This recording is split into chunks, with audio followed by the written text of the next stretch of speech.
What's up, Sam Marvelous? So I wanted to talk to you guys a little about urgency today. I've been hearing some of my representatives commenting on a lot of the customers talking about, I'll buy it after Christmas. Let me think about it as I'm doing my Christmas shopping and whatnot. So there must be a sense of urgency that you have to have when you're asking customers to place an order. And it can't just be that, oh, I'm in the middle of a contest. It can't just be, if you buy it from me today, I'll give you this discount for free, because that's not urgent enough and that doesn't mean enough to them. Because they don't know exactly what it's going to mean if they don't buy it from you today, because you're not being explicit enough. So the number one thing you need to do as far as coming up with urgency is that you have to know what your goal is. So here's an example. My goal is to be at $10,000 in sales by the 1st of February. So if this is December 1st, then we've got 3 months in order to do that. That means I have to sell $3,300 per month in order to hit that. Well, I'm trying to sell $3,300 a month and my average order size is $300. Well, how much is that? 10 sales per month, right?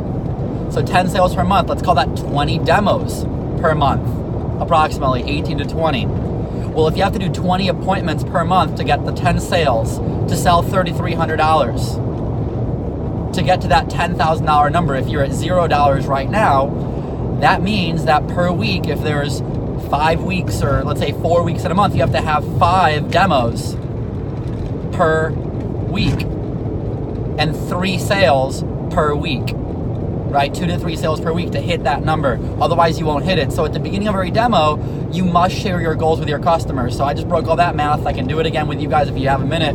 But the reality is, I would say this, Mrs. Jones, first of all, thanks so much for taking the time to see me today. It really means a lot.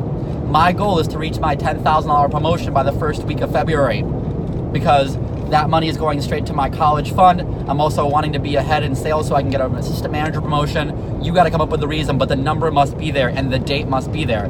So that means I actually have to make 5 demos per week and 3 sales per week in order to hit that number.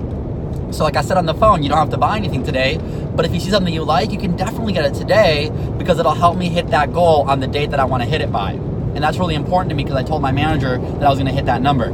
So at the end of the demo, here's what you say. So Mrs. Jones, I know you're looking at these 5 items. Because of the fact that I need to make 3 sales this week in order to hit my goal, if you buy this today, I'll buy you this super shears or 4 table knives. Not like, oh, there's this deal that if you do it, it's automatic. And no, you're buying it for them, so why not tell them the why? Because that builds the urgency of doing it with you today versus doing it with random Joe Blow or maybe Costco or maybe somebody at the malls. Not that there's anything wrong with those, but you got to think about number one, and you're the one that's paying your bills. At the end of the deal, you're like, hey, Mrs. Jones, would you mind sharing with me 2 or 3 more referrals? Getting those referrals is going to help me get those 5 demos per week. That's going to help me get the sales I need to hit my $10,000 promotion. So if you give me those couple more referrals, I'll buy you an ice cream scooper. I'll buy you a vegetable peeler. I'll do something for you because you're helping me hit my goals. And I've measured them. I've taken the time. I'm not just throwing them out there willy-nilly. I have taken the time because I care about my goals. And so that's why you should care too. And people care about other people's goals. If you don't believe me, go watch a sporting game and look at all the people in the stands caring about people's goals to be the best, to be number one, and paying thousands of dollars or hundreds of dollars just to be in the vision of all that. So share your goals, but start first with measuring by when you want to hit your $10,000 promotion, or 20,000 or 30 or 50, whatever the next number is for you, and by when you want to do it. Break the numbers down based on a $300 average order size. Do it on a 50-60% closing ratio. Break those numbers down, and then know what you need to do, so that way every week matters for you. When there's that hope in the future, there's power in the present, and your customers deserve to see why you're working here, not just what you're selling.